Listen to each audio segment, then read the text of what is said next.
Good afternoon, everybody. We had a clear blue sky this morning, but now it's covered in trails. Fake clouds, fake clouds, fake clouds. Everywhere.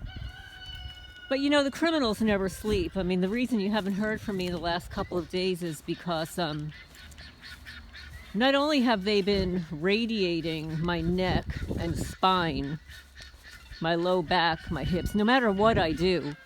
I mean, I know how to self-correct. I've exercised. I know Pilates and yoga and all that stuff. I know how to self-correct anything that goes wrong in my body. And I'll start to feel better later in the day, and then I go to sleep and wake up and it's a nightmare all over again. But I want to show you the sabotage.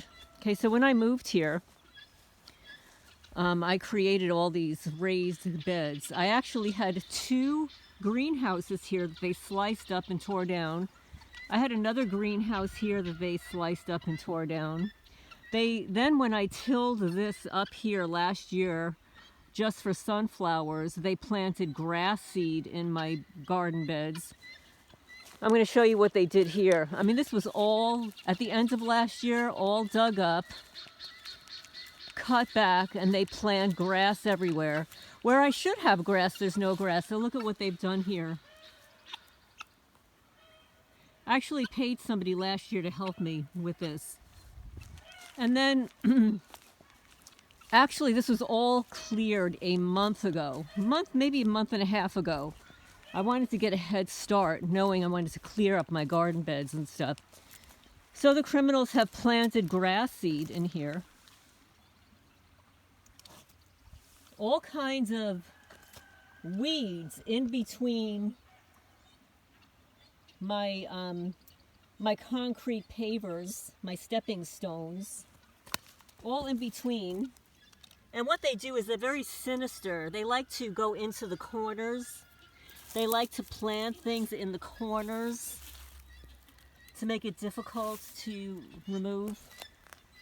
And this is what they've done. And I've removed half of this stuff already. So they've planted all of these weeds in between my garden stones, all here. Hi, Zoomy. You want to say hi? Say hello? So yeah, they planted all this stuff here. Look at this. This is the same stuff that they planted inside of my driveway. This doesn't grow here naturally.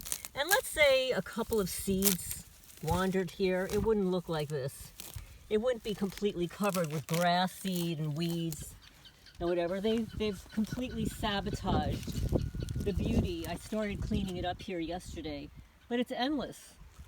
It's just fucking, I'm sorry, endless. I just can't get ahead anymore. They just sabotage everything I do, everything. This was completely weed-free a month and a half ago. And then what they do is they're opportunists. They take advantage of the fact that we had rain.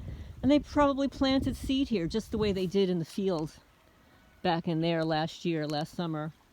And they've planted all these dandelions. Now, normally dandelions are cool, right? We like dandelions, but they're insidious. They have very deep, deep roots that are very hard to remove. And they plant them in the corners. This is all deliberate. So they planted it up against the beds here.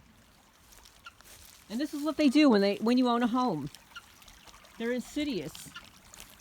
Just insidious. They've damaged this. They've dug out the bank here. But anyway, yeah, so over the last couple of days, I have had horrific neck, shoulder, and back pain. It only happens overnight when I'm sleeping. I sleep on a gel mattress on a wood frame. There's no metal on my bed. I sleep on a water pillow. I have a Kevlar sheet. And they have set it up to radiate me anywhere in my house. This is another reason why I prefer a larger home. At least in New Jersey, my house was so big, I had different places that I could go to get shelter. And even in the bathtub, I had a cast iron bathtub. But here I've got one of those disgusting old plastic bathtubs. You know, I don't like them. Wherever I move, I do not want a plastic bathtub. They don't retain the heat either. When you fill it with hot water, it gets cold very fast. So anyway, we had another issue this morning. I had a dentist appointment that I had to cancel, mostly because of the pain that I'm experiencing in my neck and shoulders and my back. My spine, they're hitting my hips. I actually have a scratch on my hips, and I posted a photo on the V-shaped cut in my right hand that they did to me. In addition to the vibrating of my tooth a couple of days ago. Absolutely disgusting. And for the people out there that are naysayers, well, first, welcome to my channel, newcomers. Welcome back to my channel. The people who are targeted that have found my channel, welcome. I want to spread what's happening to me here in remote rural Kentucky to show you that this follows you wherever you go. I moved from the suburbs. 52 Sutton Drive, Manalapan, New Jersey. The reason I give you my address is I want you to see what an upscale neighborhood it was and what the house values are going for now. I sold my house for $550, should have sold for $620, $300,000 in vandalism to that house. And of course, guess who bought my house? A cop. Yeah, they got to move in all their cop friends to buy the best houses on the block. Otherwise, they wouldn't want me. They wouldn't want my house so badly, right? Why would a cop want a targeted person's house, right? Why would a cop want my house? Well, because it was literally the biggest house on the block, and it was the well-maintained, it was the most well-maintained house on the block. It was completely renovated until they vandalized it all. But anyway, then another incident that happened this morning that really led me to cancel my dental appointment, which I had planned for a month and a half because they're so hard to get around here, is my cat, Popcorn, who was a kitten when I moved here. He's still like a semi-feral cat, but I can pet him and all that. But as you remember, during the snowstorm, 2 cats were dumped here. One is Zoomy, who appears to be neutered. He's huge. He's a tiger cat. And then there's the black and white cat that looks just like, it's like he's like the doppelganger of Popcorn. Looks just like him. But he's not neutered. And he hates Popcorn. And they got into a massive cat fight outside this morning. It was horrible. Just horrible. I mean, I've been caring for feral cats my whole life, literally. And I've never seen anything like this before. They had bloody noses, bloody scratches everywhere. Finally, Squeak, who I named the doppelganger cat, he finally gave up and went somewhere else on the property, and Popcorn kind of begged to go back into the cat's building where he is now. But this is what happens when these criminals dump unneutered animals on my property. They think it's funny. They think it's funny to dump animals on my property. Just the way they did when I was caring for a feral cat colony in New Jersey, when Maria would dump all of her black cats, which are very difficult to adopt out, all of her TNR victims that weren't TNR'd, trap, neutered, return. She would dump all of her victims in my cat colony. That's right. Marie in Barnegat, New Jersey, who's married to a retired cop. Yeah, I haven't forgot about you, Maria. I won't say your last name. But, I have a great name for everybody you know. I call her the 2x2 Cat Rescue of New Jersey. The 2x2 cat killer, the 2x2 cat killer in New Jersey. It's a play on her rescue name. the 2x2 cat killer in Barnegat, New Jersey. But anyway, now that I've vented for today, since I'm in a lot of pain, I wanted to read something to you that I found really interesting. I found it interesting at the time, but I think it's also timely and for people to wake up to how information is being suppressed. And this is a book written by Naima. I'll show you. Naima Morris and Tivon Rivers. Now, this is Hope Girl. She goes by the name of Hope Girl. And this is the couple that moved from the U.S. to Morocco. So I've mentioned it, I guess in the comments section of one of my posts. They moved from the U.S. to Morocco. And there are a lot of people moving out of the country. You know, if you can, I mean, if you're targeted, you know, it does follow you. However, if you're a couple, it makes things a little bit easier. It makes things a lot easier when you are a couple. And this couple's been together for a long time and they haven't destroyed their relationship. So I want to read something to you about patents and the way they operate. So let me go to a good spot here where I can sit down. 1 second, guys. I hope everybody's doing well. It's very warm here today. It was warm yesterday as well.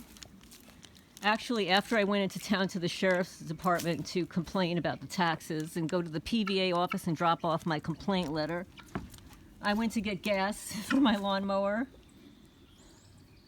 and buy some chocolate at the local grocery store. So this is the name of their book, Forbidden Tech, the complete guide to energy, social, and biological technologies that they did not want you to know about. Now, evidently, he became targeted because he developed some clean energy device. I believe, and again, don't quote me here. I'm just going to go quickly to this information. Oh, and this is a beautiful book, by the way. I believe he worked at the Navy. So there are color photos here. Color, black and white and color images. I love the way the book is printed because the lines are separate. You can actually read this book with or without glasses.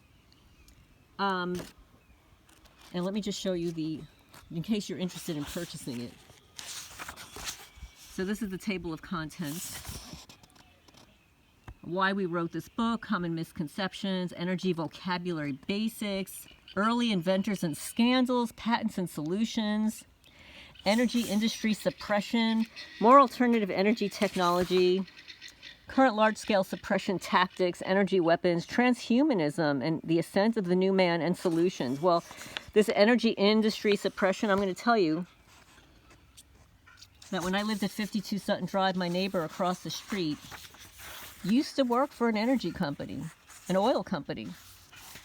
And he told me that it's all a lie. He said, the U.S. has so much oil, we never need to go outside of the U.S. So I'm just saying, this is from an insider, somebody who knows. So, okay, so the Invention Secrecy Act of 1951. I bet you didn't know about that. Secrecy Act, the inventions of 1951, is a body of the United States federal law designed to prevent disclosure of new inventions and technologies that, in the opinion of selected federal agencies, present, get this, a possible threat to national security of the United States. Yeah, so, like, they want to suppress the disclosure of these inventions and technologies because they feel that it would be a threat if you knew they existed. The United States government has long sought to control the release of new technologies that might threaten the national defense and economic stability of the country. And during World War I, Congress authorized the United States Patent and Trademark Office to classify certain defense-related patents. And this initial effort lasted only for the duration of the war, but it was reimposed in October 1941 in anticipation of the U.S. entry into World War II. Patent secrecy orders were initially intended to remain in effect for only 2 years, beginning in July 1, 1940, but they were later extended for the duration of the war. Then, 10 years later, The Invention Secrecy Act of 51 made such a patent secrecy permanent. Permanent. The secrecy order stops the award of a patent. It restricts the filing of foreign patents and orders that the invention be kept a secret, and specifies procedures necessary for the inventors to take in order to prevent disclosure of ideas contained in the patent's application.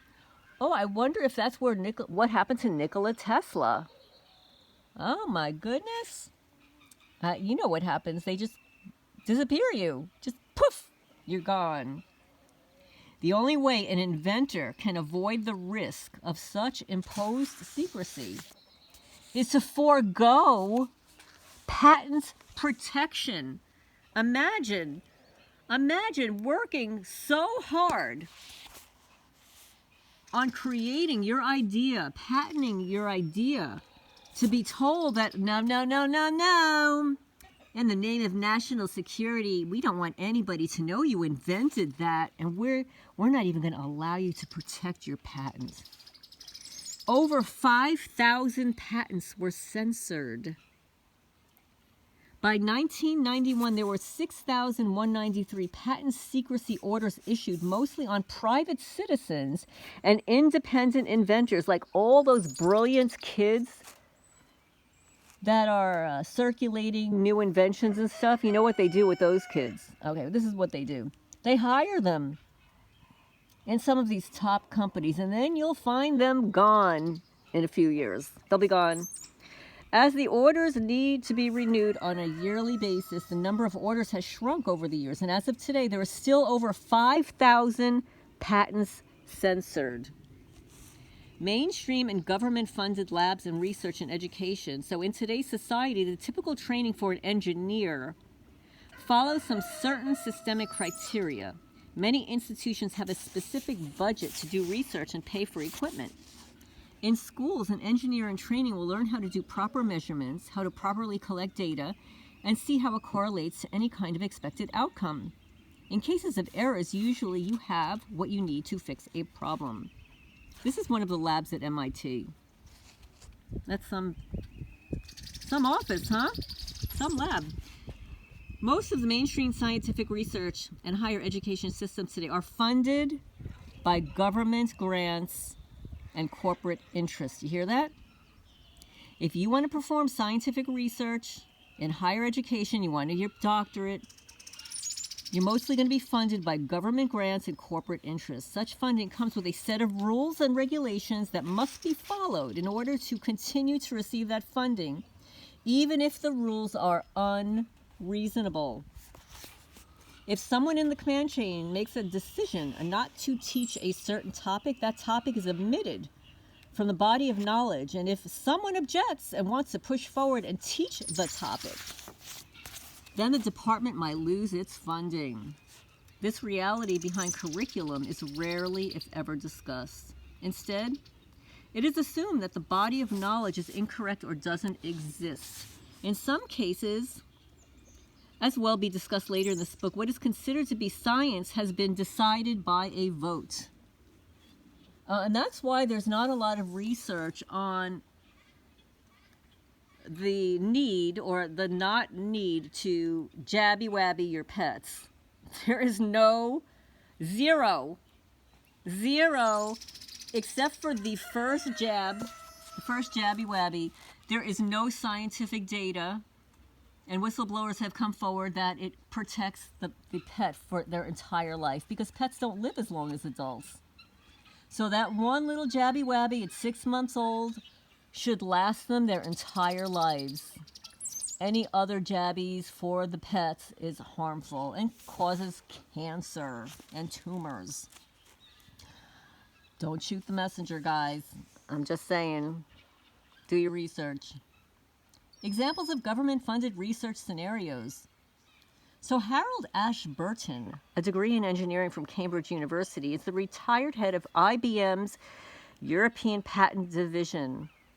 When presented with undeniable proof of a perpetual motion machine designed by John Searle, He made the following statement: the government doesn't know about this work because the government only knows what their advisors tell them. Their advisors get money from the government that they want to keep getting. They want to keep getting the grants, so they're not giving the advice they should for matters like this. And my father worked at IBM in the International Research Department. He used to draw the designs for the research scientists before there was CAD. Yeah, he hand drew. He was called what was called a draftsman. Ralph Ring was a laboratory technician in a government-funded research and development laboratory in Costa Mesa, California. And his job was to fire an electron through a magnetic field without deflection, and to do it the way they told him to do it. He was employed to repeat this experiment every day, which always failed, at a cost of $10,000 per day, paid for by a government grant. He went home and replicated the experiment using the laws of nature, and the experiment was successful. The next day, he took his results to the head of the Department of Advanced Kinetics, Dr. Weinhardt, who gave the following response: I see what you're doing there, and I do understand. But Ralph, what you don't understand is that this is a government-funded lab, and we are paid to look for answers, but not find them. We're paid to look for them, but not find them. Just go back to work and don't say anything to the engineers. This is not to be talked about at all. Imagine, you're a research scientist. You find something wonderful. You tell your boss, and your boss says, no. I understand what you're doing, but we're government funded. We can't talk about this. Just go back to work and don't say anything to all your friends. MIT graduates cannot power a light bulb with a battery. Really? If you understand some basic fundamental principles in electricity, you can take a battery and a wire and a little light bulb, and you can get all three of them to work together to do the light bulb, to light the light bulb. Sounds simple, right? Well, in a recent video done by MIT, it shows that many of its graduates do not have this basic engineering knowledge. I have to tell you guys, when I was getting my master's degree, I originally enrolled in the mental health, and as soon as I read the criteria, the curriculum, after I enrolled and was starting my first day, I quickly told them I wanted out of the program.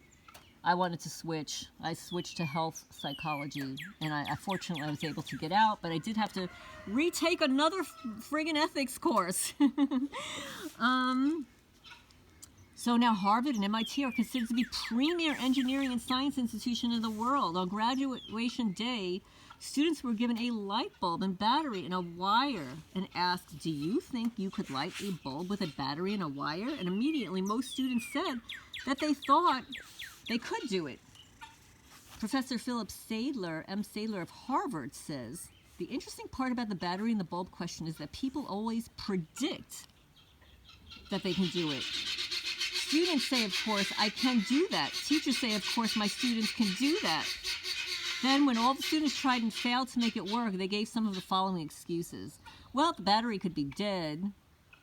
The build could be bad. I'm hooking it up wrong. I'm not an electrical engineer. If you have to guess, I would say it's an operator error. You don't have any current in it. You need a full closed circuit.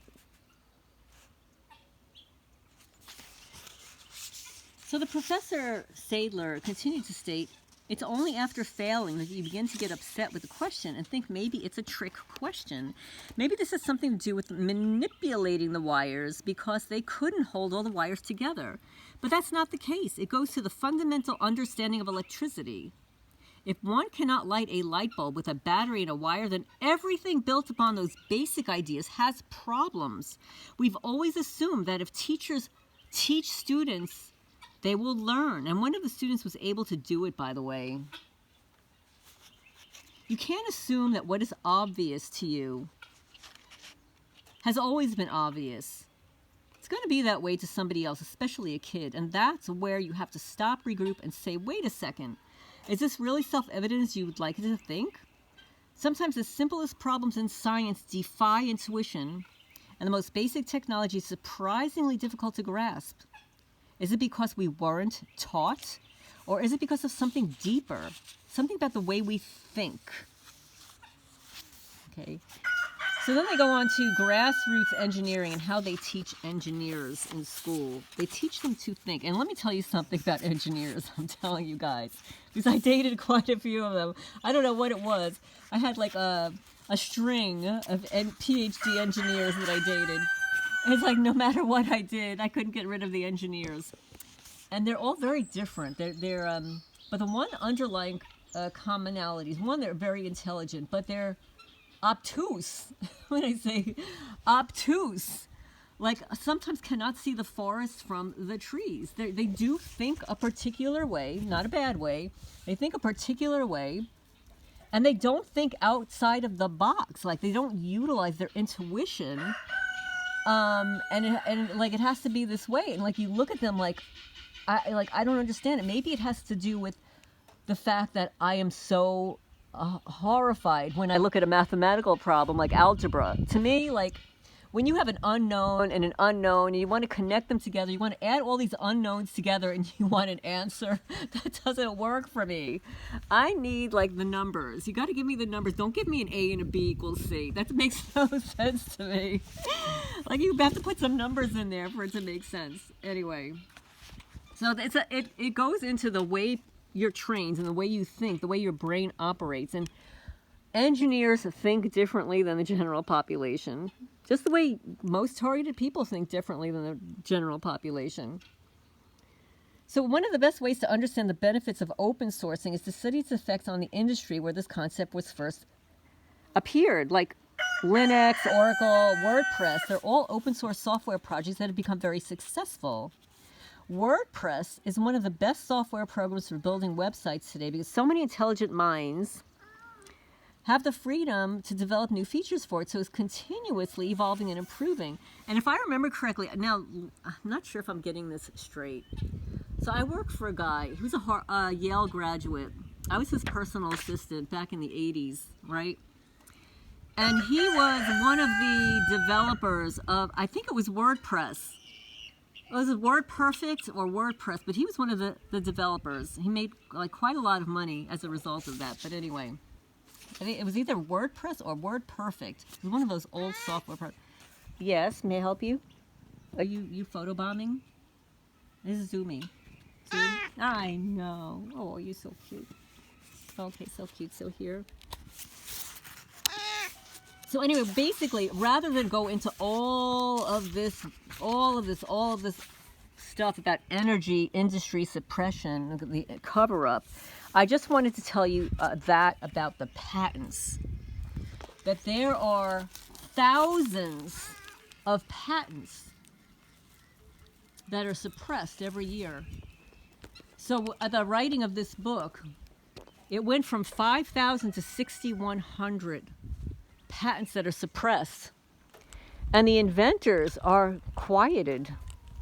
They don't allow them to talk about it. Imagine all that work for nothing. And then when you figure out something at work and you go to your boss and you tell them, hey, I figured this out, and your boss tells you, oh, well, that's really nice of you to figure that out, just don't tell your friends and engineers.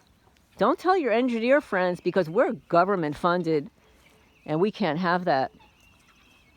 So that's the way it works with patents. Why am I telling you this? Because there are patents out there with directed energy weapons. Some of these patents, maybe they were suppressed and maybe they weren't. Maybe they changed hands.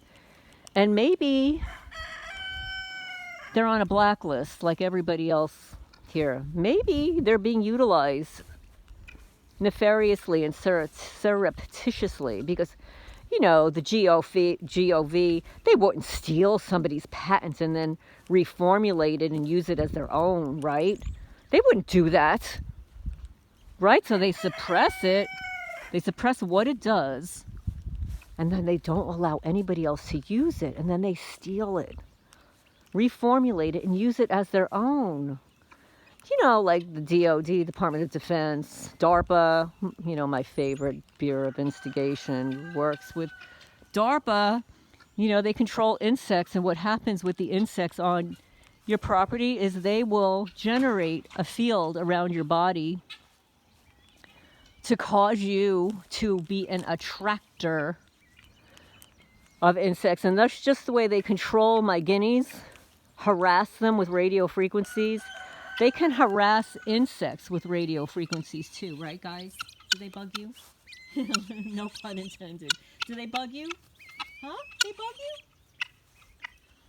So anyway, I'm going to get off my little patent rant and how patents are suppressed. And this is a very interesting book. It's well written. It's easy to read, especially for targeted people.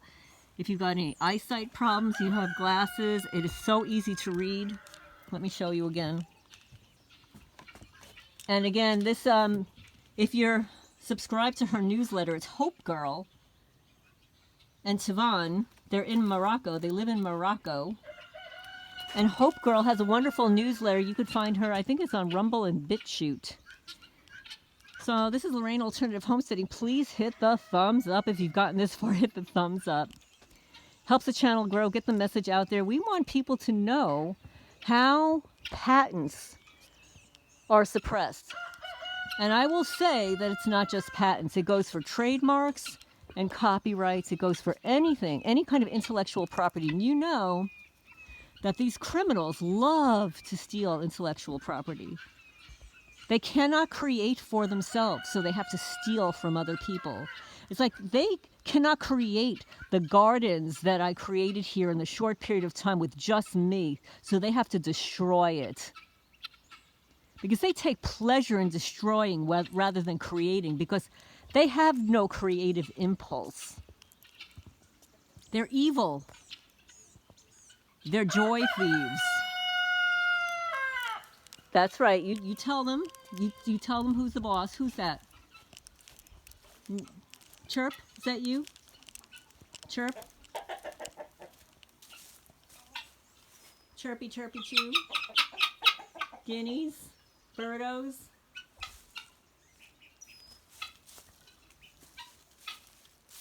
Who's that? Henry? Well, this is Lorraine. I'm going to sign off for now.